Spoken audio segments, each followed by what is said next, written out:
No último vídeo eu comecei minha jornada como o mais novo fanboy da Koenigsegg. E nesse mês de setembro, toda semana teremos um vídeo sobre a marca do careca mais brabo do mundo. A gente vai repassar toda a história da marca aqui no canal, até porque todos os carros deles sempre tem algum detalhe muito interessante, né? E eu apenas preciso fazer uma retificação. No vídeo anterior eu pronunciei Agera, só que é Agera. Goddamn right. Se a Koenigsegg tem um defeito, são esses nomes difíceis em tudo. Como eu contei no episódio 30, o CC8S foi o primeiro carro de produção da Koenigsegg. O modelo que entrou para o Guinness Book na época como o carro de produção mais potente do mundo. Ele foi lançado em 2002 e agora no seu aniversário de 20 anos, o nosso carecão sueco trouxe um presente para o mundo. O novo Koenigsegg CC850. E obviamente, para honrar o legado do seu antecessor, ele vem para quebrar recordes também. O CC850 é o primeiro carro manualizado do mundo. Não entendeu? Eu vou explicar nesse vídeo, vem comigo.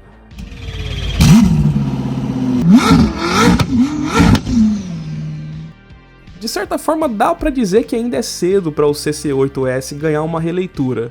Pela lei americana, por exemplo, ainda faltam 5 anos para ele ser considerado um carro histórico. Mas na boa, quem liga? O CC8S entrou para a história automotiva sim, e também é um carro importantíssimo para a história da Koenigsegg. O CC8S foi construído sobre suor, sangue e lágrimas, nas palavras do Christian. Ele foi o carro que deu origem ao DNA da marca. Então, para mim, além de completamente justa essa comemoração dos 20 anos, o CC850 é uma bela de uma homenagem.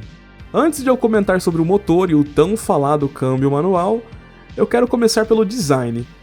Eu nem queria falar palavrão, mas puta que pariu, que carro lindo! O CC8S foi um carro com um design tão único na época e tão, de certa forma, à frente do seu tempo, que ele envelheceu super bem. Então nesse quesito a Koenigsegg não teve muito trabalho. Eles mantiveram boa parte das linhas e das proporções originais, ao mesmo tempo que trouxeram também algumas sutis modernizações, como os desenhos das rodas, por exemplo, ou os faróis e lanternas que agora são de LED. De qualquer forma ficou simplesmente perfeito, absurdamente lindo pro meu gosto pessoal. Mais bonito que todos os Bugattis juntos. Eu te desafio a discordar de mim nos comentários. Recentemente a Lamborghini quis brincar de ser nostálgica também, lançando o Countach LP800. Mas eles fazem parte do grupo Volkswagen, né? A Volkswagen é dona da Lamborghini. A Volkswagen um dia já foi uma marca que se desafiava. Hoje, especialmente depois do Dieselgate, eles viraram um bando de bunda moles, espalhando a sua bunda molice para outras marcas do seu grupo. Então é por isso que o Countach LP800 é simplesmente um Lamborghini Aventador com uma outra carroceria. Ele é muito bonito, mas não é um carro novo. Eu não vi nada de inovador ali. Já o Koenigsegg CC850, por mais que por fora ele te engane, parecendo ser um CC8S antigo, a Koenigsegg sim teve coragem e reprojetou todo o chassi do carro, aplicando as novas expertises da Koenigsegg. Ele tem, por exemplo, aquele sistema todo robotizado, o Auto Skin. Obviamente tem as portas clássicas, as Koenigsegg Doors. Ele tem uma nova suspensão também, com regulagem de carga dos amortecedores e a altura do carro se adapta. O assoalho do carro, que também foi refeito, tem aerodinâmica ativa. Ele tem uma nova asa traseira, como no Regera.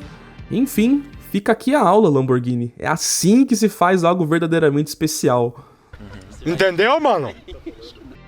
Além das mudanças no chassi fazerem do CC850 um carro realmente novo, elas também vieram para dar conta de aguentar a nova potência. Por mais que 655 cavalos fossem impressionantes em 2002, hoje infelizmente já não são. Então vamos ao motor.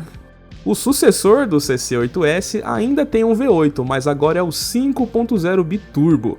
Como eu contei no episódio 30, na época do CC8S a Koenigsegg fabricava um V8 4.7, que era baseado em uma versão de competição dos Ford Modular V8. Já aqui nesse novo 5.0, dá pra dizer que não restou nada daquela época. Esse motor aqui tem praticamente todas as peças refeitas dentro da casa da Koenigsegg na Suécia. Aqui no CC850, esse motor é praticamente o mesmo usado no Koenigsegg Jesko. apenas com uma nova calibragem. Aqui temos 1.404 cavalos e 141 kgf de torque. Menos que o Jesko, mas ainda assim simplesmente brutal.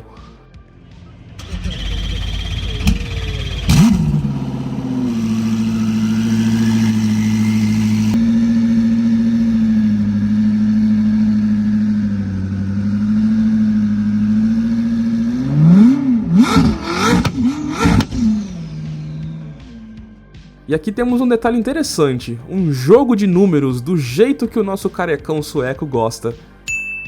Se você usar o sistema imperial de unidades de medida, aquele sistema onde pra gente nada faz sentido, o CC850 tem então 1385 HP, ou horsepower, que por mais que signifique cavalos de potência é uma outra medida.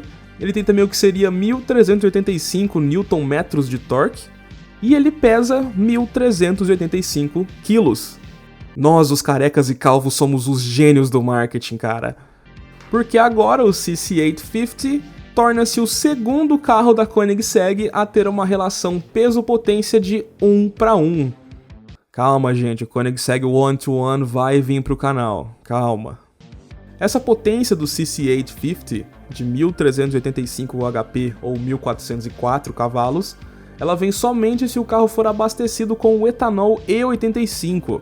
É um etanol melhor que o nosso aqui do Brasil, com somente 15% de gasolina. Esta que é uma gasolina boa e não essa mijolina que a gente tem aqui no Brasil, né? Se abastecido somente com gasolina, o CC8 passa a entregar só 1.202 cavalos. Isso acontece tanto aqui no CC850 quanto em carros na vida real, porque o etanol tem uma composição química que facilita com que evapore mais rápido do que a gasolina. O etanol tem uma octanagem maior e também opera com uma taxa de compressão maior, e é daí que vem a potência extra em relação à gasolina. Por outro lado, o etanol tem um poder calorífico de apenas 70% do poder da gasolina, e é por isso que o carro bebe mais com etanol. Mas convenhamos, quem é rico o suficiente para ter um Koenigsegg, eu duvido que se importe com o consumo do carro. E para ter esse Koenigsegg em específico, além de rico, você precisa ter um gosto particular sobre como dirigir um carro. Muita gente não entende quando vê pessoas como eu que ficam pagando pau para carro com câmbio manual. E vamos ser honestos, pensando em performance, o câmbio automático sempre vai ser mais eficiente que um câmbio manual, isso é fato. Mas não é esse o ponto. A graça do manual é você estar 100% no controle ali da máquina. É a graça de fazer um punta-taco ali com os pés mesmo, do jeito raiz, é muito mais emocionante. Se você nunca fez, tente. O câmbio manual é para aquelas pessoas que dirigir funciona quase como uma terapia, que é o meu caso. E como o próprio Christian disse na apresentação do CC850, é uma pena que as leis de emissões no mundo afora estão influenciando diretamente na morte dos câmbios manuais. Porque o foco do manual é a experiência. E governos mundo afora querem eficiência, nos padrões deles, né? Então, é triste, mas em algum momento da história a gente não vai ter mais nenhum carro com câmbio manual sendo oferecido no mercado. Dito isso, vamos então ao que você provavelmente está com mais curiosidade, que é o que está saindo em vários portais de notícias por aí, o tal câmbio do CC850. A Koenigsegg é uma marca com gostos peculiares, então eles estão chamando esse carro com uma sigla estúpida que vai testar o meu inglês, mas eu vou tentar. TWMPAFNPC.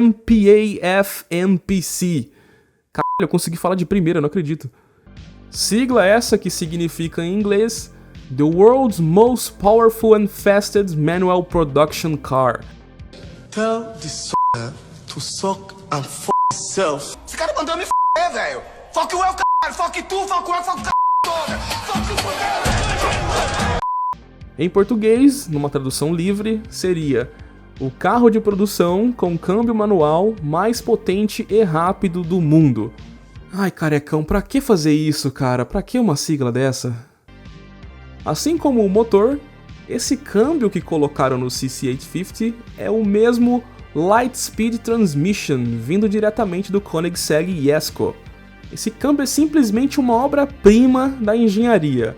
Tanto que por eu não ser um engenheiro, eu tive até uma certa dificuldade em entender como que ele funciona. Eu vou tentar explicar da forma como eu entendi, mas não use isso como fato. Se você que está me assistindo for um engenheiro e eu falar alguma coisa muito errada, me corrija nos comentários. Mas vamos lá. Motores comuns possuem uma peça chamada volante de inércia, que é mais conhecido como o volante do motor. Ele serve para, de certa forma, amortecer as vibrações do motor, para o virabrequim ter um giro um pouco mais suave. Mas esse motor V8 biturbo aqui, junto com a transmissão Lightspeed do Jesko, que agora também estão no CC850, nesse conjunto não existe um volante do motor. Aqui o virabrequim é acoplado diretamente ao eixo de entrada da transmissão. Não só isso, ele tem 3 eixos de transmissão. O primeiro recebe diretamente a rotação do motor, há um eixo no meio, e o último é conectado ao diferencial do carro para dar a tração para as rodas traseiras. Entre os 3 eixos de transmissão, existem 6 pares de relações diferentes. E aqui temos nada menos do que 7 embreagens. Um carro comum tem uma. As 7 embreagens desse câmbio são acionadas eletronicamente, com uma série de atuadores e sensores de pressão. Neste exemplo aqui na tela, os retângulos cinza na horizontal são os eixos de transmissão. O primeiro ali em cima é o que recebe a rotação do motor, e o último aqui na parte de baixo é o que manda a rotação pro diferencial traseiro. Os retângulos azuis na vertical são os pares de engrenagem que geram as relações das marchas, e os retângulos pequenos em verde é onde estão posicionadas as 7 embreagens. As engrenagens ficam girando livremente até que alguma das embreagens entre em ação para criar as combinações de marchas. Essas embreagens podem abrir e fechar, segundo a Koenigsegg, em 2 milissegundos. Quando essas duas embreagens aqui, ó, que ficaram em laranja, por exemplo, quando elas estão engatadas, essa gera a combinação entre os eixos de transmissão para fazer a primeira marcha, e assim por diante. Elas vão atuando em diferentes posições entre os 3 eixos de transmissão para criar as 9 combinações de marchas, e mais uma ré, sendo a 8ª e a 9ª marcha apenas um overdrive, para o carro rodar soltinho na estrada. E por conta dessa forma de atuação das embreagens do câmbio Lightspeed, e o fato do câmbio ter 3 eixos de transmissão, isso possibilita, por exemplo, reduzir, sei lá, de uma 7ª marcha para uma 4ª. Esse câmbio não precisa trocar de marchas em forma sequencial. E se você não entendeu nada dessa parte onde houve uma tentativa de falar de forma mais técnica, se atente apenas a esses 2 detalhes para você decorar e repetir em uma conversa de boteco sobre carros. 1.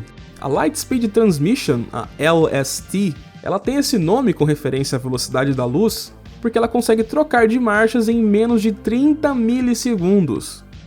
2. O conjunto, além de parrudo para aguentar essa legião de cavalos do motor V8 biturbo, ela pesa apenas 90 quilos. Esse é o mesmo peso do câmbio DSG de um Golf MK7, por exemplo. Só que esse câmbio recebe um tranco de 1.600 cavalos e tá lá de boaça.